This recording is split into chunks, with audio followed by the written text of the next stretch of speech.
Okay, welcome to Conscious Living Parents, where we talk parenting, partnering, and personing, and everything else in between. Today, for our very first episode, we are incredibly excited to welcome the incredible Dr. Shefali.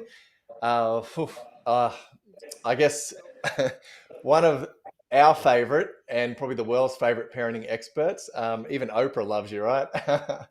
um, but really, one of the inspirations for this new podcast in the concepts and the way that you've redefined how we look at being a parent and how we should be.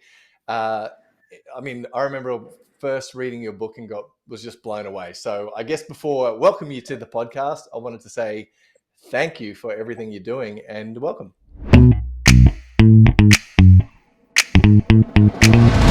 Super excited to have you on board and discuss parenting. And I've spoken to you many times before and come to your events and read your books. And we are super excited for you to share your wisdom today with other eager parents that are wanting to, just show up for our children in a really loving, gentle way. So, welcome. Thank you for joining us today.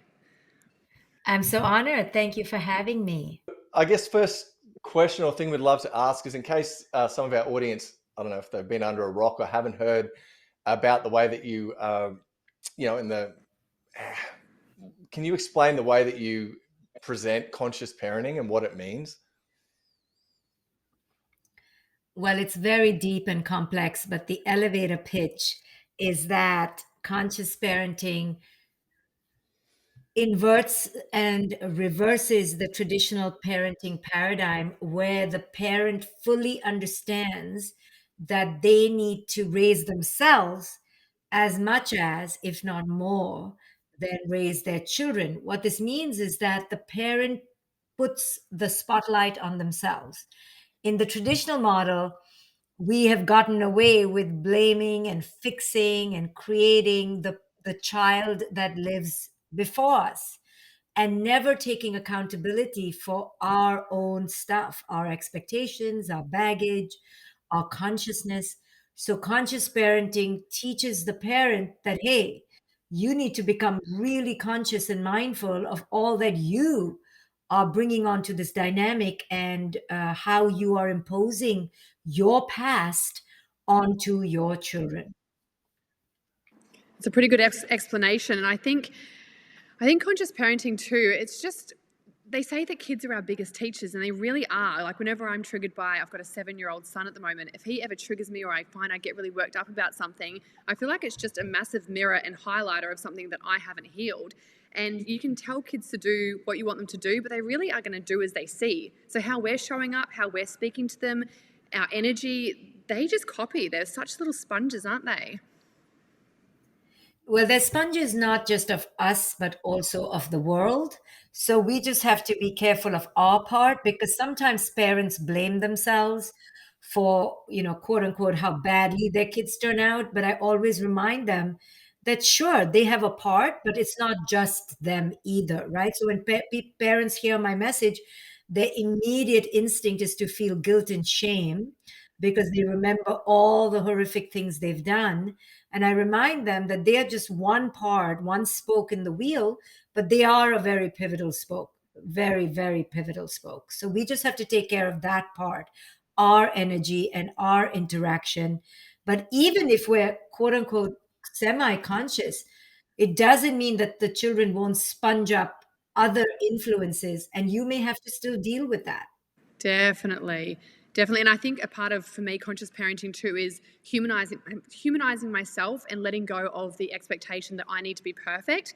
So when I do stuff up or I do raise my voice, it's like getting down on his level and apologizing to him and helping him see that we don't have to be perfect all the time, because as parents it's impossible. It's such an unrealistic goal to be perfect and to be calm and gentle 24/7, 7 days a week, every single day of the year, right? We're going to have moments. I love that you said that, and I want the listeners to really underscore that.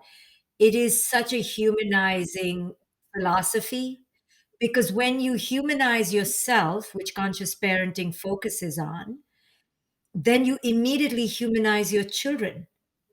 But when you falsely pedestalize yourself or your belief systems and your expectations, then you expect your children to stay on that pedestal as well. And it's so much unconscious projection going back and forth. So, what you said, when you humanize yourself, meaning you accept yourself as you are, that immediately translates to the children. Yeah, that reminds me of when we went and seen you in Brisbane earlier this year. And I guess everyone was after these black and white answers to parenting, like, do this, do that. And you just kept flipping it back gently to everybody. And there was one that really, it got really dusty in the room for me when you answered this one. But there was a guy there that was, which means it was a bit emotional. But there was a guy there, remember, that he was very scared for his boy, that he wasn't the same as everyone else, and that he was a little bit delayed in learning and etc. And he was really trying to change him, and you basically flipped it round to sort of showing how that the boy will feel that fear in him, and it was powerful, right? Right. So that parent, that father, was putting so much pressure on himself to make his child fit in, right? We do this so unconsciously because we believe it's our job, it's our task to make them all the things we were not or all the things they need to be. When we do this, we put so much pressure on ourselves. And when we put this pressure on ourselves, we see failure every time this expectation doesn't get met. So the child suddenly no longer is a child, it's only a reminder of your failure. So that father came that day on the stage. And if I remember correctly, he said that he threw something at the child and he was 8 years old and he was so angry at the child for not being typical. And that father was feeling shame because he thought he was a bad dad. But we uncovered that he wasn't bad. He had all this fear that the child was unfixable and he felt it was his job to fix. And most of us parents somewhere feel it's our job to create this perfect human being. And in doing that, we create so much anxiety within ourselves and dump it all on the kids when they don't meet that expectation. Yeah, it's so powerful. Mm. I would love to know, it's something I feel I'm trying to move through now, but honestly, really, really struggling. So my little boy's about to turn age 7. The line between gentle parenting and conscious parenting and boundary setting. And like, I don't believe in punishment or naughty corners or anything like that, but I'm now finding it that I'm almost too gentle, that I feel like he's just getting away with everything and there's no consequences, but I don't know how to bridge those two together, if that makes sense. So when you say you feel he's getting away with everything, what is he getting away with? Give me an example. Wanting to sleep with us in the bed and kicking and screaming until, we'll eventually give in because we don't want him being so upset, and we feel he wants to be close with us and he's only going to be little forever. But then it happened last night and I said to my husband, he's kicked and screamed so much that we've given him. Are we teaching him now, if I kick and scream, I get what I want? Okay, so what I always teach in conscious parenting is to go beneath the words and the behavior to the need. So, what is the need you think he's trying to express? I already know it Connection. because of certain events in your life, but go ahead. Tell Connection. me. I'm guessing connection. Correct, but particularly why? Because he wants connection, particularly right now because The attention's not on him. The attention's gone to his little right. sister. So where is the attention? Little sister. Right, you just gave birth. Right, you just gave birth how long ago? 10 weeks ago. 10 weeks ago. So the king has been dethroned. Yes. Oh, good way to put it. Yeah. So anyway, nighttime is a moment, or many moments of anxiety for our children because they want connection. They want to stay with us for longer. Only children feel it's not fair because typically the parents have each other. But now you've given birth, and I presume you're with this baby a lot. Yeah, 100%. It's a thing that I'm working on, carrying the guilt and shame around, is trying to how to split my time. But to be honest, at the moment, it's not split evenly. It's 90% with her because she needs me to survive, whereas he's at school and he's going to do his sport and he's with dad. So, yeah, that makes sense. So then at night, when the whole party is in the other room and you're making him go to his own room, of course he's protesting. So that's a given. So again, your initial reaction was, oh, I think he's getting away with everything, which makes him the bad guy. Right. And if you go deeper and you understand that he is trying to tell you, hey, I don't want to sleep alone. Everybody's together and I'm alone. Yeah, makes you have more compassion for where he's at, what he's feeling. Right. So maybe we can do some other system where he sleeps with you and the girl in his room, and then you all transition out of there, or some other way to make him feel included. But what's important is that he's escalating to kicking and screaming because somewhere he's feeling like he can't communicate to you. Yeah, 100%. Interesting. Okay, thank you. That definitely answers my question and helps me understand more to go below the symptoms, I suppose, and find the deeper core as to why he's showing up like that and having these big emotions around it. Right. You have to always ask, what is the need? What is the need? Because otherwise, they do behave like psycholunatic monsters, right? So it's not hard to pitch them as the bad, irrational guys because they kind of act crazy. So the only way then to, to build, but that approach doesn't help us. When we think that they're psycholunatic monsters, then we create separation and we want to yell at them and punish them, and we feel like they're manipulating us. Yeah. When we trust that they are intelligent beings who are trying to communicate something, then we can go deeper and ask, what are they trying to communicate? And then immediately your heart opens with compassion. Oh, that's beautiful. To be able to use that in so many situations, well, all situations with our kids. So thank you. That's, yeah, beautiful. As a follow-up to that then, right, like you're talking about that, but from the parent side of things, there is this fear that, well, if I understand this now and I give compassion and I want that to happen, but if I allow this to continue for a certain amount of time, then it becomes a new baseline that we now sleep together, or that we do this. You can understand why a parent might be like, and then that's going to affect my sleep and etc. So then, you know what I mean? Where is the balance in providing that, understanding he needs connection and giving that, but then also going, well, I'm going to give that, but there also needs to be my needs met as well. Absolutely. So we don't have to flip flop from one extreme to the other. So we have to be clever about it and creative and come up with something. One time, maybe a 9-year-old, I think it was having anxiety leaving the mother at night. So we took a string and we put a string from her bed to his bed. So every time he felt anxious, he could pull the string.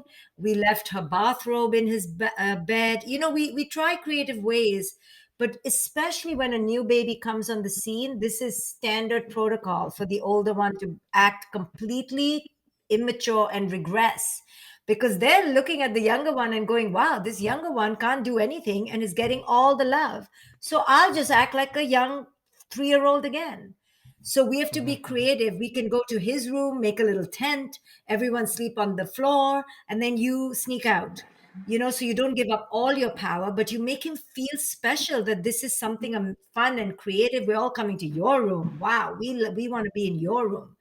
And you can just make a cute little pillow thing on the bed, on the floor, and when he's asleep, you can leave. So it doesn't have to be a life sentence, but that's how we can kind of meet their needs and meet our own, by staging it, by being creative. It's almost compromising, right? It's not like your way or my way. It's how can we come together and both make sure our needs are being met and you're feeling seen and heard, but I'm not losing sleep over you kicking me all night. Absolutely. And you don't, if it is in your room, you make the tent in your floor. But I always tell parents, don't get the kids in your room, because it's like guests. You want to go to their house so you can leave. You don't want them to come to your house. They'll never leave. So you always try to go to the kids' room. Don't let them be comfortable in your room. Yeah, that's a really good answer. But then the parent Yeah. complains, oh, I don't want to, the parent then complains, oh, I don't want to get up at night and go to his room. Well, which do you prefer? The kid in your room and stuck like glue, or you in their room, but then you can leave, you know? I think a lot of parents listening get a lot out of that answer. Thank you so much.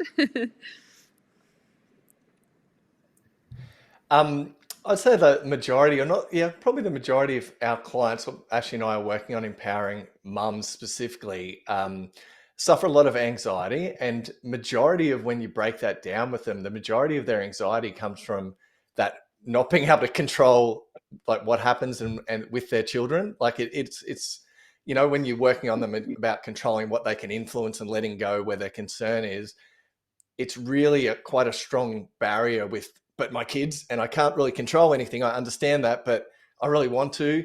And then it gets like, do you have any tips and tools on that? I mean, sure, you would have seen it. It's really difficult. We want to control them because we are anxious, because not having that control makes us feel not good enough or makes us feel unhappy. So we're trying to manage these children. Just yesterday, my 19-year-old wrote to me, texted me from college and said, oh, I'm bored. And, and then she said, I think I want to eat or shop. So I said, why don't you just eat? It's cheaper, right? So we just joked about it, but I noticed myself wanting to fix it, and wanting her to be entertained. And then I wrote to her, I said, anyway, being bored is quite normal. So nothing to be alarmed about. But I had to go through a process. And so it is with most parents. If the kid doesn't get invited to a party, our fears of the kid not fitting in makes us feel anxious, because then we'll have a kid who probably is an outcast, and then we don't like that, and then we catastrophize. Or if the kid gets a C grade, then we're thinking, oh my God, my kid is a loser, won't go to college, right? Immediately we panic, because we don't like anything other than perfection. So conscious parenting trains you to realize how crappy life really is all the time, and to accept it. So when you accept it and accept your own crappiness, you stop demanding this high control from yourself and from the environment. It's the surrender to the imperfection of life. Your child will not be, a superstar 24/7. If they're a superstar for 5 days, that's amazing. They won't be happy for every day of their life. They won't be the most popular every single day.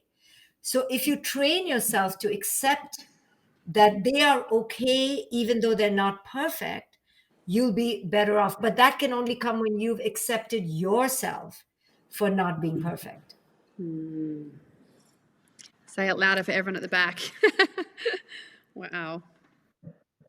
This is the confronting thing about your message, right? And where you say a lot of, initially when you came up with this concept, a lot of people are like, no one wants to hear this. This isn't going to work. It's no, we don't want to know that it's on us first.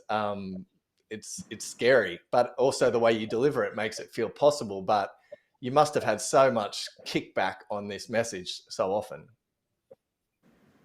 Yeah, I've had like blatant rejection, anger, stonewalling, degradation. But I understand why. We became parents to finally have somebody to control.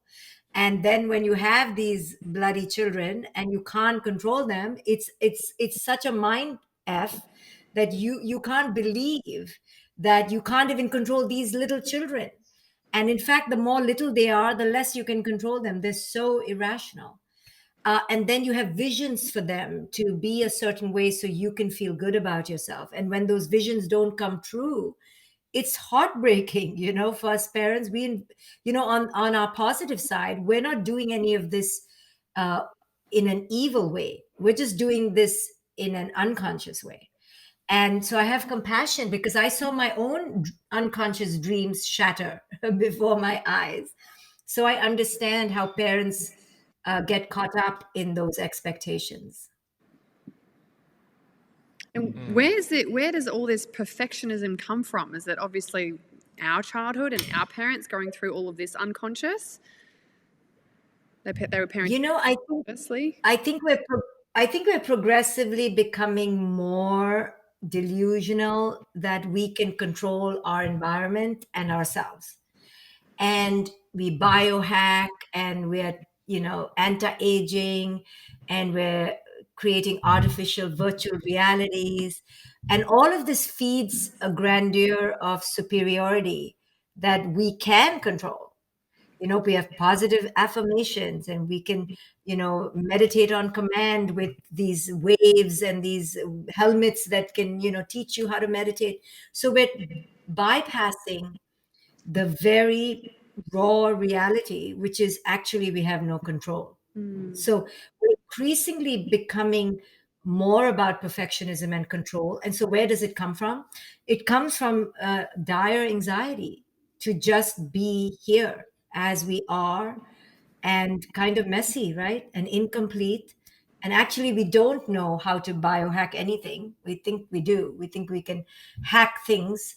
So sad that we're hacking, everything's becoming a hack and a shortcut and a virtual game. And it's all economically run and driven, but we don't see that, right? But it has an effect on us. Yeah, it's so true. In regards to perfectionism, right, which it sounds like the message today, a lot of this is underlying. Um, a lot of our clients, again, when you're working with clients, they believe that perfectionism has come from early in their childhood when they were being the, always pleasing child, like, well done. And then as a conscious parent, I'm having this conversation with really good friends at the moment, mates, and we're like, it's so normal to say well done, and like you get sort of the child feels good about it, you feel good about it when you're like, well done, you're so good at this, or you're such a good sharer. But it is sort of like, how do you decide when you're creating this area of pleasing people / perfection versus just giving positive feedback? Yeah, I think when we are overly focused on good behavior, that trains the kid to be very good. And when we're scared of bad behavior, we show it, right? We get angry, we clench our jaw, we wag our finger. Um, and all of us do this to some degree, but I think those of us who are less tolerant do it more. And those kids then suffer from, greater anxiety and perfectionism. But again, it also depends on the temperament of the kids. Some kids are just naturally more anxious and more pleasing, and other kids are more rough and tough and more resilient. Some kids just are wired differently. So we have to be aware of how the kid comes, and encourage them to have space to develop more holistically. So if you have a very pleasing child, don't think that you're so lucky. Oh, what did I do so right that I got such an angel? That angel will start becoming a nervous wreck. Become aware that no one can just be an angel. We have to allow them the space to be all sorts of things. And I think we are so conditioned to like the good child that we then create these perfectionistic driven children, because we don't like bad children, quote unquote bad children. But conscious parenting teaches us that quote unquote bad child is really an amazing child too, because they're challenging you and they're forcing you to rethink your goals and your visions and your belief systems. What an amazing child. But the bad child has a bad rap, and I'm all for the bad child. And if we react and respond loudly and don't hold space for our children to have those big emotions, and we shame them by saying, the finger, like you said, or yelling, do they then learn, I'm only loved when I'm good? So I'm going to suppress all those big emotions because I'm only loved when I'm being really good and, being the good girl. Because I feel like that was me growing up. And And I feel like a lot of other people listening might feel the same as me. I feel like it's quite a common theme when I talk to my girlfriends. It's like, be the good girl, be quiet, sit over here, achieve, achieve, achieve. But if you're naughty, go to your room and like, I don't want to deal with you. So I would suppress those emotions because I felt like I wasn't loved if I was to be upset or be angry or express something that didn't feel good. It was pushed away.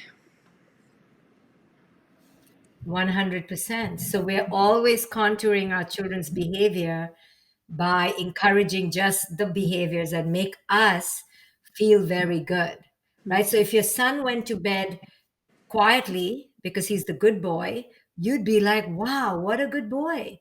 But what if he was suppressing how he felt? So your kid is like amazing. He's going to bite you, kick you, spit at you. And you're thinking, oh, he's a quote unquote bad kid, but he's not. He's actually trying to get you to listen to his needs. Oh, I don't know about you, Levi, but just little moments pop up of guilt and shame of like, you know, you can think of so many situations where I've done this. Like I have rewarded him and said, good boy. Like it's almost, you repeat what's happened to you. I'm definitely more conscious of what my parents were and I'm trying harder. But yeah, even hearing you say that there's definitely so much reward for being good and well behaved, but it makes you sad to think about, yeah, well, what if that good was just suppression out of fear? Right. So we can do right. And if even if you've done that, that's okay. But now be mindful of when he's quote unquote bad to not label him bad and to Yes. understand that that's also good in Yeah. some way. And all emotions and feelings are welcome, right? They're all welcome. As triggering as they can be sometimes. Right. We get triggered and that's normal to get triggered too. But then post trigger, we can do some post-mortem analysis and see, you know, what was the cause, what was coming up. And then over time, you train yourself to be less triggered. But it's really hard. And so to put the expectation that you're not going to be triggered is also insanity because you are going to get triggered. You just start getting triggered less and less and less. And your recovery time is quicker. I find the more I'm aware of it, even if I do get triggered and react, I feel like my recovery to get down on his level and talk, oh, mummy's feeling tired and stressed and didn't breathe next time. Like, can we start again? Next time I'm going to try and do this with you, you know? I feel like my recovery time's getting quicker. Yeah, and that's awesome. That's it. As long as our recovery time is getting better, and as the kids grow older, you will start catching yourself even before, but it takes years of practice. So young parents can't expect this of themselves. Yeah, it's a lot. Parenting's a lot. Kids are a lot. It's a lot. We're a lot.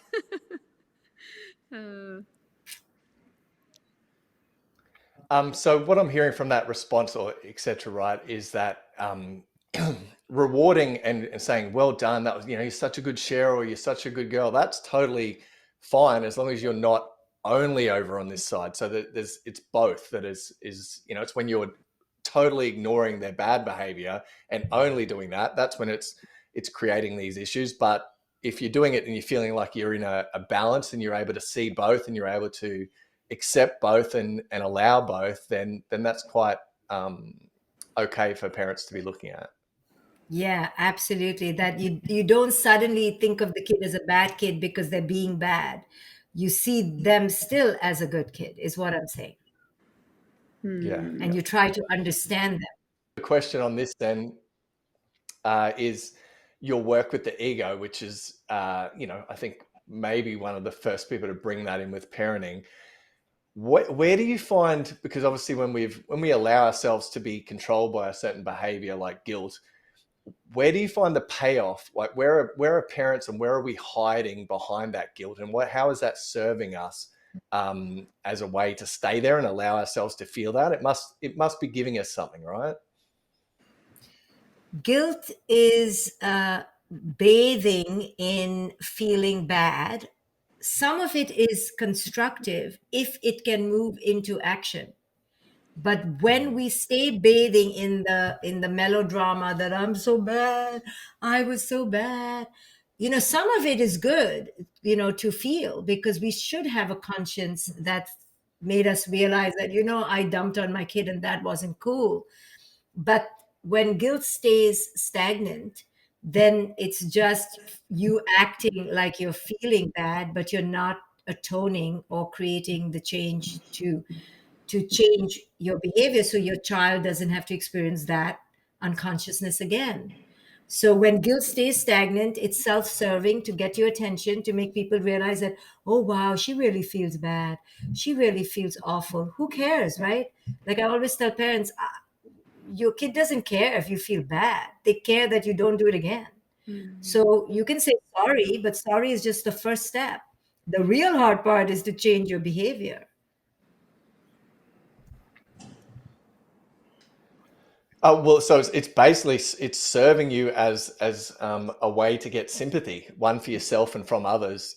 When you if you remain stuck in that guilt without taking action, it's really it's the positive of the guilt obviously is a stimulus to take action. But if you're loving and staying in that and you're bathing in that, like the wording you're saying, it's really self sympathy and sympathy from others that it helps you. Like you, that's what you're getting. Yeah, and typically guilt moves into shame, and shame is I am bad, right? So, and then if you have had a past childhood conditioning of shame, then you plug into that message, and then you get really, really down on yourself and depressed. And then, the poor kid is like waiting for you to be lovely, and now you've been triggered in your own past shame. So now it's impossible for the kid to get their needs met.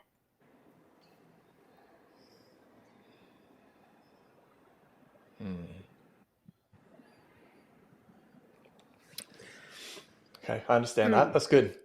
Yeah, it's a lot to process, isn't it? I would love to know too, kind of, I mean, it all ties in with each other, but your views on discipline and how you would teach discipline, or how you did it with your kids. Because I understand everything that we've said, and it gives me a lot to think about, and I feel like I'm quite aware of a lot of it. But still, on discipline, what's your views on it?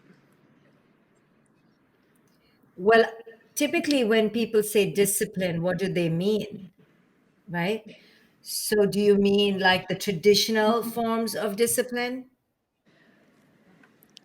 As in punishments, go to your room, or taking something off them when they've done something bad.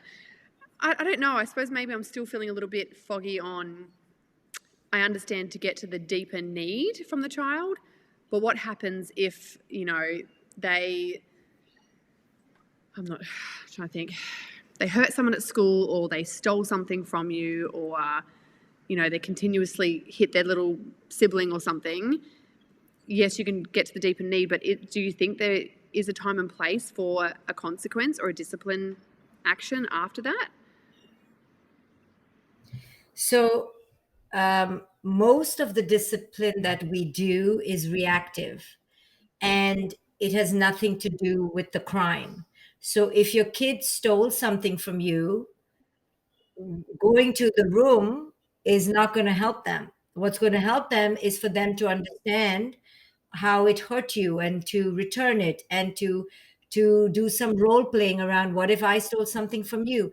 Most children act bad, quote unquote badly, because of a lack of development, or a lack of skill, or a lack of practice. So they're not acting bad because you're raising a thief. um, Now, if the kid was on his iPad a lot, then taking away the iPad makes sense.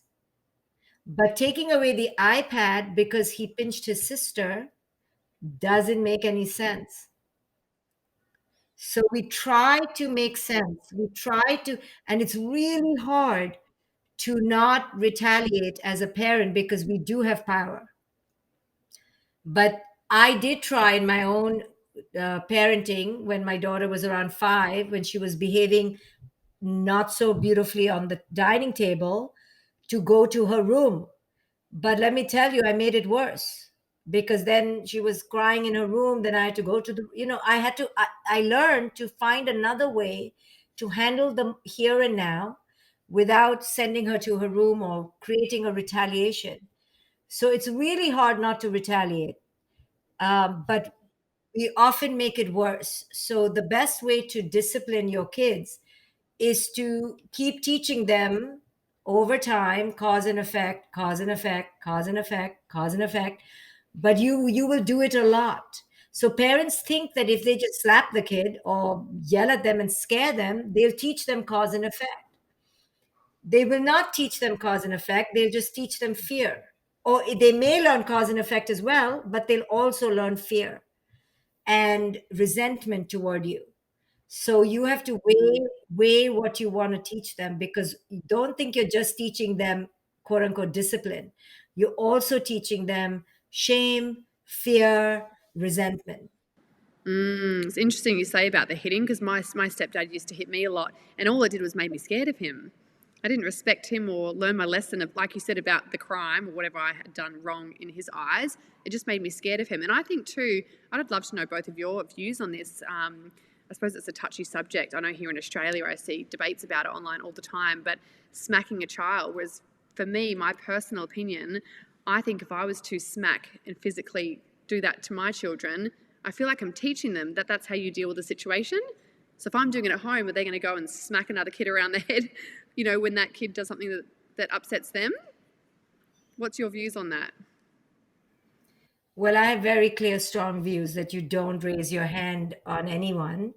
And it absolutely shouldn't even be part of the debate. You find another way. That was the old fashioned way of doing it. And now we have skills. So we can talk, we can wait, we can have patience, we can have a pillow, we can have a walk, we can have a timeout, we can have playing a game, singing, dancing. That is just so primitive, and it's not even part of my milieu anymore to even question. So it's unquestionably destructive. Yeah, and I have a lot of compassion for my parents. I don't hold judgment against them, because I feel like, each generation now, we're getting a lot more aware and conscious. I think about our kids, like, Levi, our children now, like they're so much more aware and conscious because of the way we're showing up. Whereas our parents, what their parents did to them, I feel like we're breaking down the cycles as we go. So I don't hold judgment against them, but I definitely looked at that and went, that's definitely not how I believe is the nicest way or the right way to be teaching our children, or, disciplining them. Is there another word that you use instead of discipline then? I just to say teach them, Teach you them, know. yeah. Yeah, I don't even use the word discipline because I know what it means, and people try to, glamorize the word. But I always say, do you discipline your partner? Do you discipline your friends? So Yeah. why do children need that? Because it's a good euphemism for punishment, isn't it? I agree. I love that. No, that I even felt uncomfortable saying the word discipline, but that's really helped me. Thank you. When it comes to that, because I'll own up, Neve's 4 and I've smacked her twice. I want to get your feedback on this, because I know well, it was pretty clear what you've just said, but I'm going to try and get around this somehow. Challenge her. The way that I feel like with boundaries and ground rules, the way that I would speak, and I can hear that in your discipline, it's like, you don't just, someone does something and you do that because it doesn't make sense. But like, I used to go into schools and teach teachers how to basically get control of their class really, really quickly. And it was all about creating ground rules with people and making sense of that and going, if we both agree to this, so if they do something like, you're like, okay, come down and sit down, let's have a chat about, what happened then. Now, do we both agree that that's probably not how we want to show up? And I understand what you did. If this happens again, would you agree that it's fair that we do this? And as soon as they say yes, it's like a mutual contract, really. And I've found that well, in schools, but also with my daughter, that works really well. I don't have to then manage or discipline anything because she's agreed on it, and then once she's agreed, we're pretty good. But I'll give you that as part A, but then I'll explain the smacking incident. I want to see what your feedback is on this. So we're driving down the highway and she was getting out of her little car seat, and she refused. She was like, I want to be free. And she was pulling her arms out and she wouldn't put her arms back in. And so I stopped over the side of the road. I'm like, listen, I understand you want to be free. I like to be free, you know, like talking it over. But daddy can't let you drive without being safe. And that's my role as the daddy. And I need you to be in there. So if you can put those back in for me. And it's like, you know, then we talk about, like, this was a 3-year-old at the time, you know, like, it's really important to be safe. Daddy wants to make sure that, you know, you get home safe, etc. Da, da, da, da. And it's like, I just want to be free. I want to be free. Freedom. Okay, cool. And then it like get a little bit more stern. So I was like, okay, like, what I'm going to do, darling, I don't want to have to put your hands back in underneath here. I don't want to force that, but you're leaving me no choice. So dad's going to count down from 10. And if your hands back aren't under there, I'm going to move them back under there. And she's like, you know, like you can see it nodding, and it gets to 10, still freedom. So I move them back in underneath, just, you know, with control and gentleness. And I'm like, okay, so we need to stay there. Thank you. And then she'll put like one thumb underneath the strap, and it'll be like looking at me going, like, as we're driving, freedom, like sort of half doing it, then pulling it out. And it was like this, it was like a 40-minute trip for a 10-minute trip. Like we'd pull over, have another chat. And so then it was like, again, at that point, it goes, after trialing that, I was like, okay, I need to change state here. I need to distract. Tried that, tried something else. I'm like, okay, I need to change state with. So I just put a hand out and I said, okay, darling, daddy doesn't want to have to do this. Da da da da. And so I smacked her. And as soon as I smacked her, she put her thing back on, and we drove home.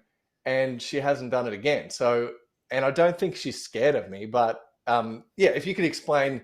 Well, it's a long 2 questions, but B, the first option about ground rules, how you feel about those, and then 2, where I went wrong, or what you feel like I didn't, reacted still, or what I should have done better. You know, it sounds like you did a lot right. I just feel like you may need to extend that, and you lost your patience at the end, and I understand.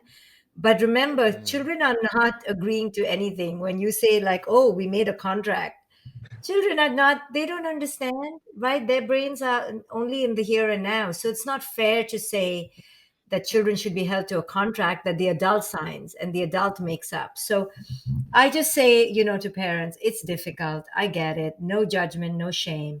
But certain things try to take out as even options, you know, because if it's an option, then by number 10, you will use that option. So me personally, I don't have that in my toolkit. So I'm bloody just constantly negotiating because I want to just keep that out of my toolkit. So I've just taken it out. So you know how it is. If you have a gun, you may use it.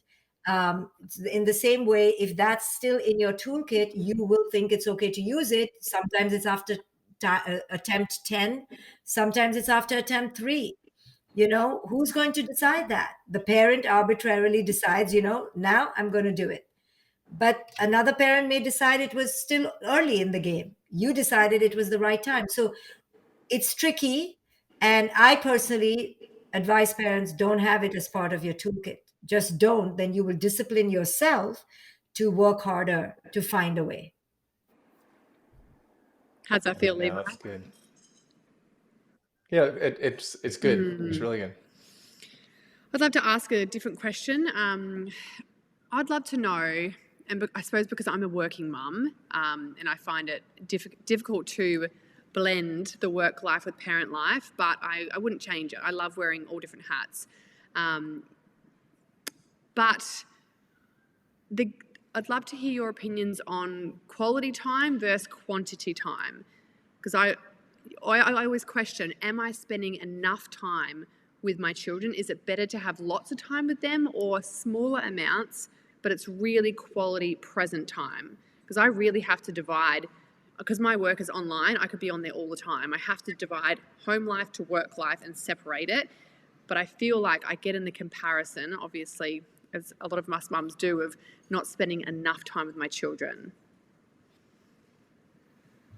Yeah, I was a working mom throughout as well. So what worked for me, and I advise parents, is first I tell the moms, you do not want to be with your kid all day because they will go crazy.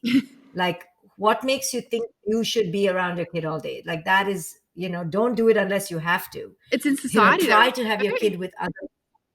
Don't you think that pressure? Right, but that's something, so much pressure on the mom, and that's so insane. The mother is going to go crazy, and if she's already not crazy, and the child doesn't need just one crazy mother, the child needs several crazy people to decide what kind of crazy works for them, right? So don't just subjugate the child to one person all day. So I don't think that's healthy at all. And I think 2 hours in the morning and 4 or 5 hours at night is a lot. As long as they're well taken care of during the day, and you're there in the morning and a few hours in the morning and the pivotal evening shower, bedtime, and they have surrogate mothers during the day is beautiful. So this idea that the mother needs to be on 24/7 is again unrealistic pressure, and the mother gets resentful, she's on empty, the child feels it, and everyone is miserable. Now I'm talking about privilege, right? Many mothers don't have a nanny or somebody to give the kid to. If they do, then that is ideal. Sometimes mothers stay all day because they think that's the righteous thing to do. And I don't agree with that. I don't agree with it either. It's just something that over the years being online, when I go to work, I get a lot of hate for being a part-time mum. And why would I have children if I'm not going to be with them all the time? So I feel like society, I don't know if it's just in Australia maybe, but you get slammed for being a working mum, and it's horrible. I've had to really work through that, and I still find it hard when I receive those messages and comments, because it does make you question, like, oh, am I doing the wrong thing by going to work? Should I be with my kid all the time? Whereas logically, I agree with everything you've said, but I know so many working mums carry that guilt going to work, full-time, part-time, and not being with their children all the time. Right. And where are they getting the guilt from? From the stay-at-home moms. So that is so tragic because no set of moms should judge the other set of moms. Right? The working mother shouldn't judge the stay-at-home mother. The stay-at-home mother shouldn't judge the working mother. And we women need to understand that sometimes this works for us, sometimes that works for us, and we should cut out the competition and comparison. So we judge each other, you see, and we need to teach each other to back off, and don't judge, including not judging the mother who chooses to be there 24/7. Yeah, 100%. Good for her, Yeah. including the mother who chooses to have only one child, or the mother who has 7 children, or the woman who can't have children, right? Each thing works for that person, and we should stop judging, because there is no perfect family, and there's no perfect number of children, and there's no perfect way to parent. Why are these expectations only on mums and not dads, do you think? I feel like this day and age, a lot of the dads are stepping up to be more stay-at-home dads, but I don't feel like fathers get that kind of hate or pressure than what a mum does. Yeah, because we women are doing this to ourselves, and we don't, good men don't get the pressure. They have other pressures. It's okay. This is not about let's be angry with the dads too. This is about let's be less angry with each other Yeah. and just get through the day without all this animosity and comparison. I think that parenting can be a hodgepodge of many different people, as long as they stay consistent. And I think the bigger the communal effect on the children, the better. I 100% agree. Thank you for answering. I'd have to say, from a dad's point of view, I mean, I know women do it much more, but like from your Awakened Family book, right, and treating us like a full family unit, I think a lot of the mum guilt that I've seen, again, can come from within that family unit of the dad then basically saying, well, you should be doing everything here because he's not feeling acknowledged in what he's providing or feeling. And so there is that back and forth. He's feeling guilty about being away from the kids, not doing this, coming back, that's not available. And so there's this like toxic dynamic within the family that then extends out towards other women and internal. Does that make sense? Yes, yes. And fathers, get a bad rap, I think, for not spending enough time at home. And mothers often, I'll hear them say things like, well, you spent all day outside, as if he was, having a great time. And if he comes home kind of happy, I always tell fathers when they come home, don't look so happy. Like, look really miserable, because you can't come in all like, oh, I had a great day and I met a CEO of, this company and we went for lunch. I'm like, no, no, no, don't say these things. Talk about how hard you work, how difficult life is, and how your colleagues are worse than children, and make the woman feel that she had a good day with these little kids. No, I'm just teasing you, but women, you know, the thing is this: we became mothers, or fathers became fathers because we wanted to. But the moment we become it, we have this kind of self-righteousness about us, which allows us to judge others, including our partners. And so many times women will complain to me about their negligent husbands, who, never mind, are working full-time jobs and holding the whole house. That we women are very good or quick at minimizing, and I don't like that. I understand men, quote unquote, seem to have an easier time, but on many levels they don't have an easier time, because they don't get to sleep in, they don't get to play with the kids, they don't get to see the first tooth or the first walk, and men don't get any compassion for that, right? So I often try to be a voice for that. But I always tell women who complain, oh, my husband doesn't do this and my mother-in-law is this way and my children are fighting with each other, I always bring them back to their desire to have children, and I ask them to own it. Nobody asked us to have children. Our children didn't beg us, please have me and birth me. We wanted to be mothers. And with that comes a negotiation of our time. If we don't have money or nannies, we may have to be there all day. What to do? These are defenseless beings. So if you enter the parenting journey with some expectation that life is going to give you some gifts because you chose to become a mother or a father, you are sadly mistaken. And you quickly realize, oh, no prize, no trophy for this.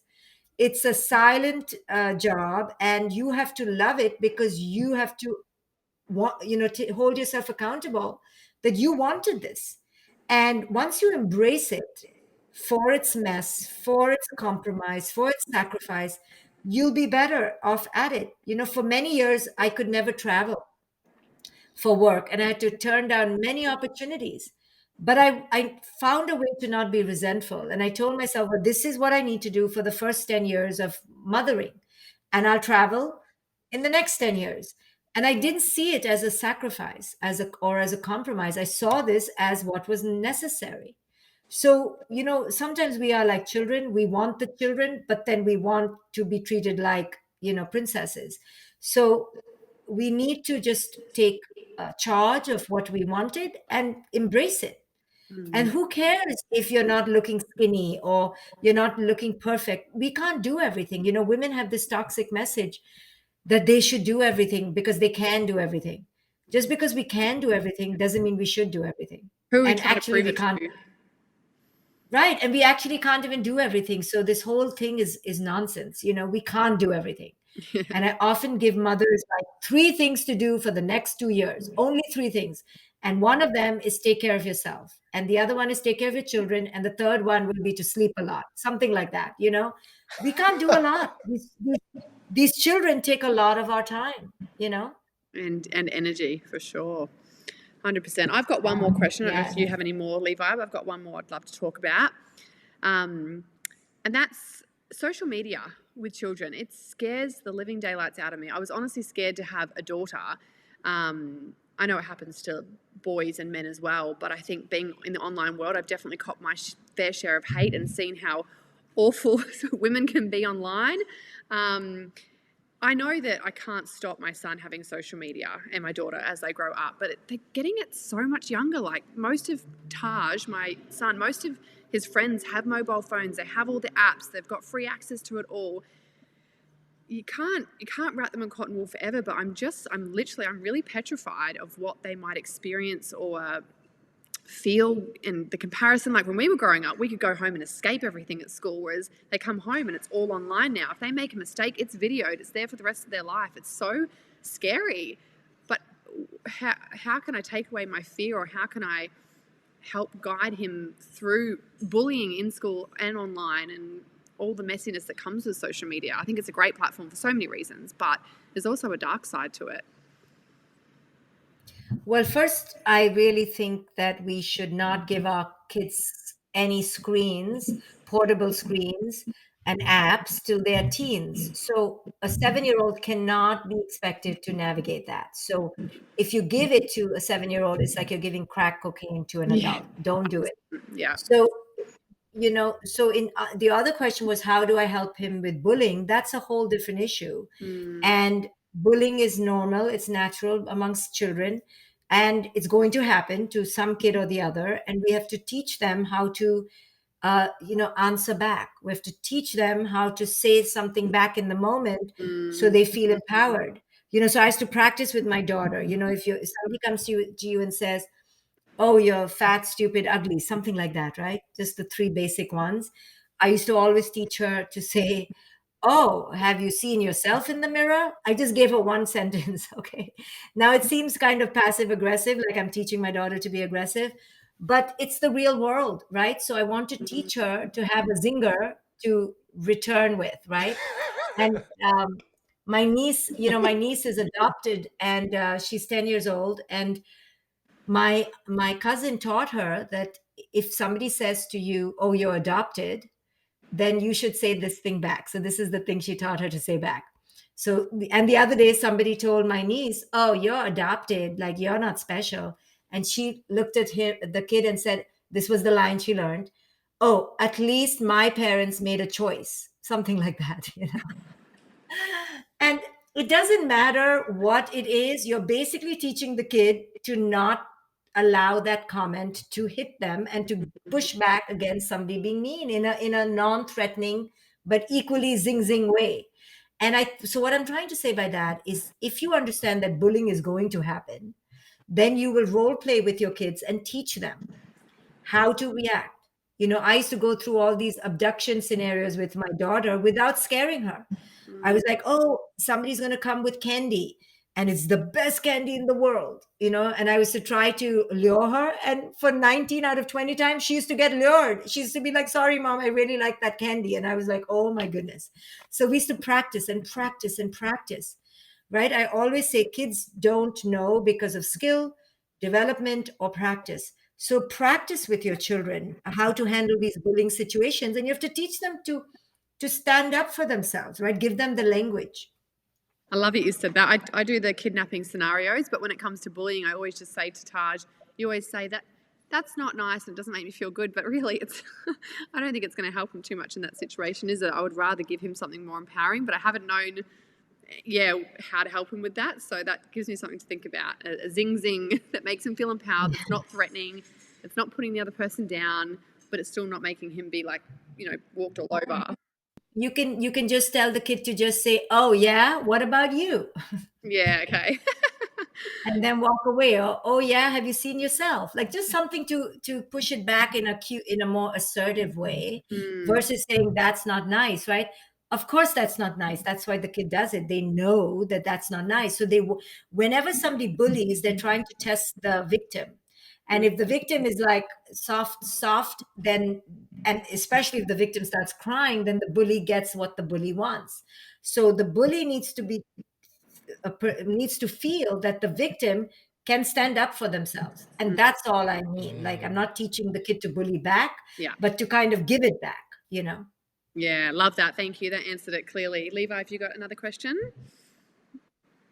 Oh man, I've got 400. How much time do you have? Yeah, it's not often.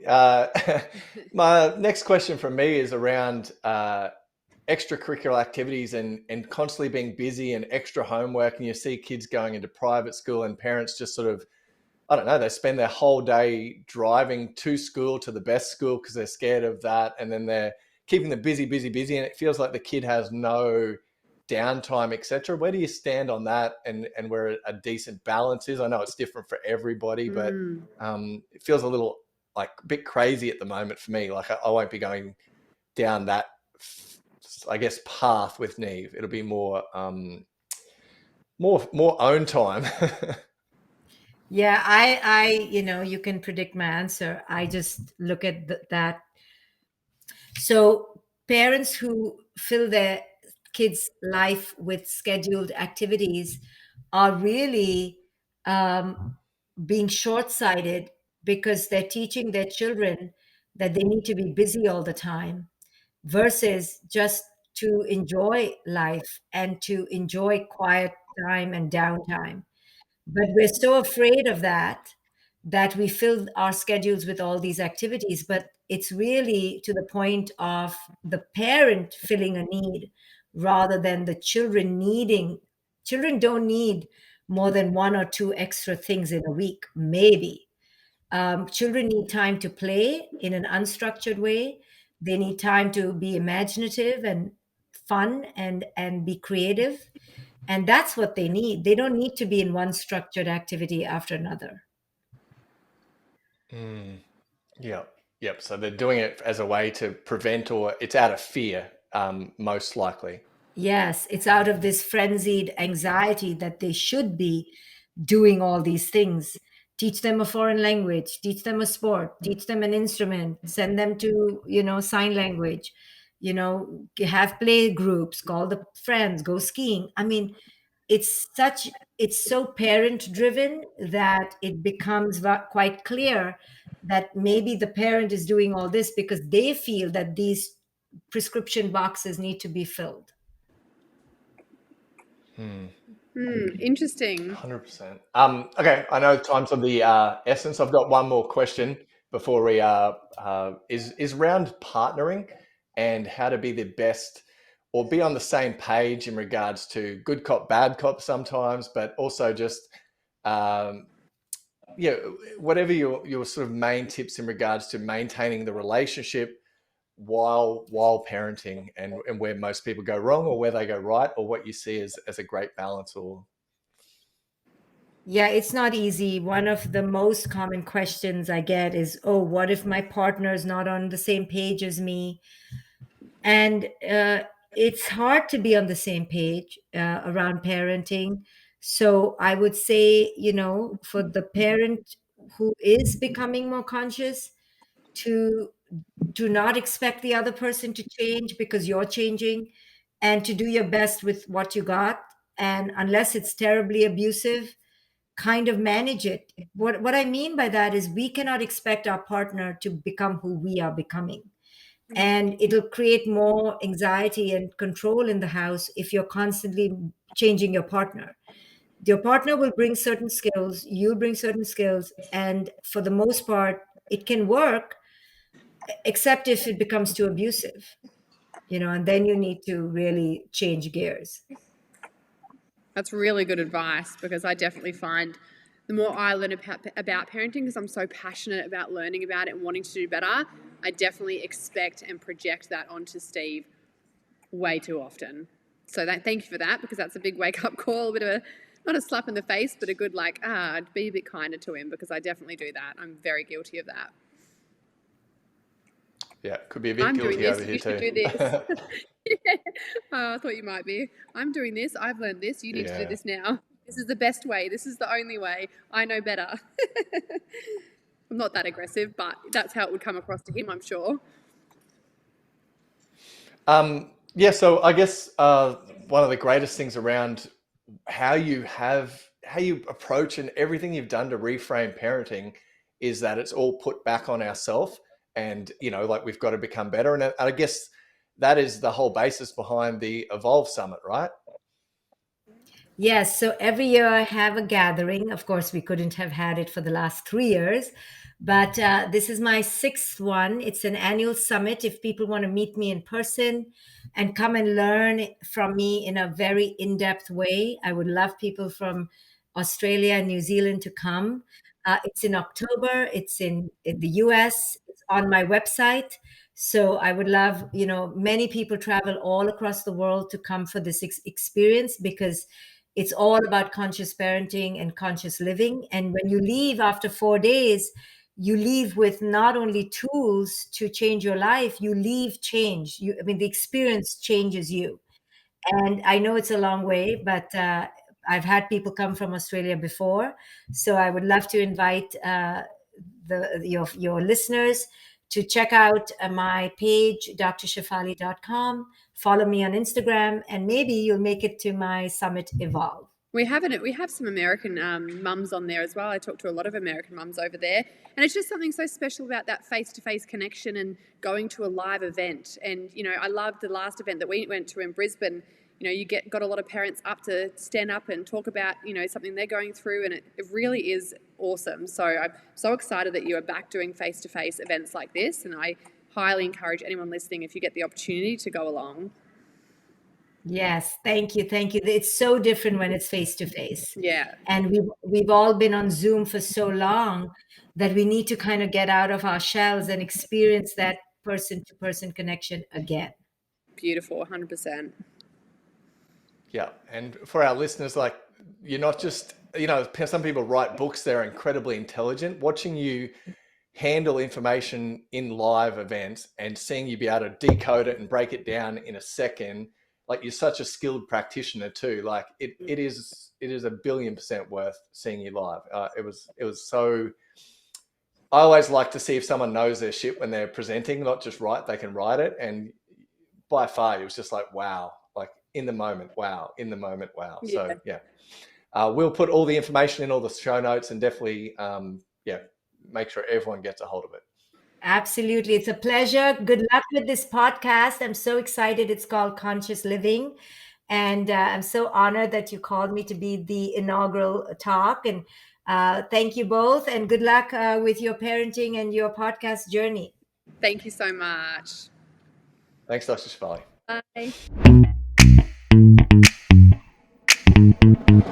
Bye.